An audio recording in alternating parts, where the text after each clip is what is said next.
I have like 2 weeks to my wedding and my haldi dress is not ready. Classic procrastinator.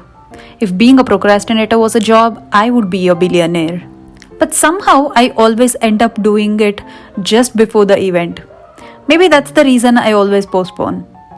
I got 2 chanderi cotton dress materials from Sudarshan Silks Chickpet. So the plan is to use the top fabrics for lehenga and the lining fabric for the blouse. Lehenga is comparatively easy to make, so let's start with lehenga. I cut out the pattern on a newspaper and placed it on the folded fabric and cut it out. It was recently that I figured out that the marble coasters works best as paperweights. I repeated this until I was left with no fabric. I ended up getting 6 panels. I repeated the same thing on the pink fabric, so now I have 12 panels. After that, I placed the yellow and the pink panel alternatively, and this is what it looks like. At this point, it looks like the lehenga for dandiya, and I'm not sure about it. We are definitely not off to a good start. I think I don't have the luxury of time or money to buy fabrics to make a new one. Gosh, weddings are very expensive. I should have saved the money and visited Europe instead. Anyhow, let's just go with it and work with what we have, just like most of the marriages. I attached all the panels and also repeated the same process with the lining fabric as well. And then I placed the main fabric on the lining fabric and stitched it around the waist. While I was stitching, I was also manifesting for the lehenga to turn out well. After that, I double folded the lining fabric and the main fabric and stitched it.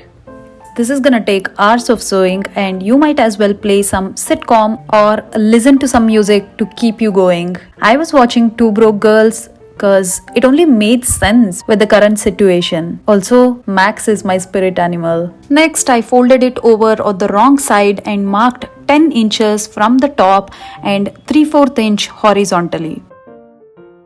You need to stitch this 3/4 inch horizontally and then stitch 1 inch down from there, and then stitch only the lining together and then stitch only the main fabric together all the way down. They're basically like twins in the womb, which comes out to the world separately, with one being the introvert and the other being the extrovert, as in the lining being the introvert and the main fabric being the extrovert. Get it? Get it? Oh my goodness, my sense of humor is lame. Thank God I can make it up with my sewing talent. Time to add zipper. Pin the zipper and sew it.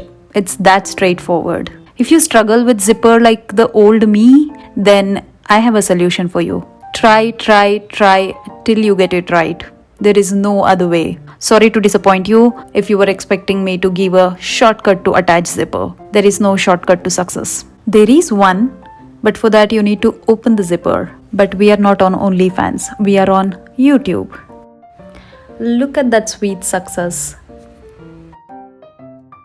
Time to fasten the belt. First, cut out interfacing with your measurement using the calculation. Next, you need to cut out the main fabric for the belt as per your measurements. Take the fabric and fold it by 1/2 inch and press it down. Once that's done, place the interfacing and press it down so that they're bonded forever. After that, fold it and press it. Lastly, fold it by 1/2 inch on the edge and press it as shown in the video. Next up, I placed the belt on the lehenga as shown in the video and secured it with clip and stitched it.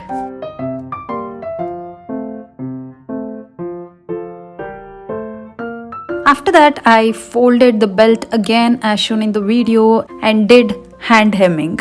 You can do machine stitch as well, whatever is convenient based on your energy.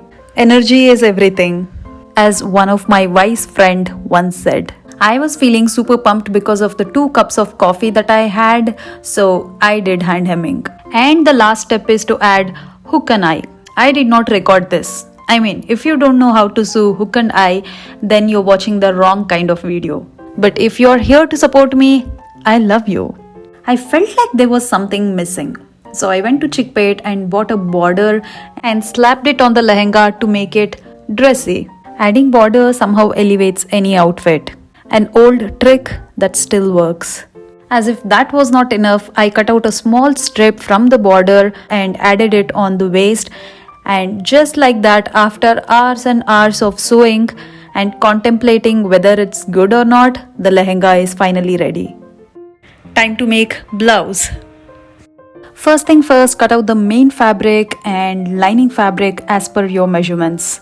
And then join the bust part to the middle part of the bodice and do the same thing with the lining as well. After that, attach the lining fabric to the main fabric for both front bodice and the back bodice. Next, you need to finish the neck with the fusing method, pin it up and stitch it. I'm gonna leave a link in the description box on how to finish the neck with fusing method. Once you're done with attaching the fusing, snip it around the corners so that it becomes easy to turn it inward. Once you turn it inward, press it nicely. Now look at that finish. So professional, right? I also did the same thing on the back neck, and then I stitched the shoulder part of the blouse. By the way, if you're wondering why I have used dark pink lining, that's because I had only this shade of lining and no time to go out and buy the exact shade, and also the dress will be anyway ruined with haldi, so it doesn't even matter. After that, I stitched the sides of the blouse and pressed it. I also stitched the horizontal patch at the bottom. Make sure to use interfacing between the lining and the main fabric so that this horizontal patch will hold your waist in a gentle way like your lover. This is how the back looks like. The next step is to take a strap of fabric and fold it by ½ inch on the top and stitch it. Once it's stitched, open up this and double fold it and stitch it inward as shown in the video. For the other side, place the strap on the wrong side and stitch it. Open this up and double fold it and stitch it as shown in the video. This will be like an extended strap. I hope it makes sense. Oof, that was difficult to explain. Good thing there is a video that you can follow by watching it. The last step is to add the sleeves. Cut out the sleeves as per your measurement. Sew a basting stitch and gather it to create puff. After that, stitch the sides and attach it to the armhole. We are almost there. Keep going. Yes, I needed some self-motivation towards the end of the project. After that, I created gather at the bottom of the sleeve, only at the middle part, and then stitched that. I ended up adding a small sequence lace to hide the stitches. I did not stop there. I went ahead and added the remaining small borders around the waist and around the neckline as well. And it's finally done. बहकी सभी जुबां है, हम हैं हजारों में, अब की कमी जरा है, हर चीज खास है, अब है जो है वो समा है, तुम रह सकी तो रबा है, अब है जो है वो समा है, तुम रह सके, ऐसी जीत अब चाहे जिंदगी, ऐसी जीत अब चाहे जिंदगी है।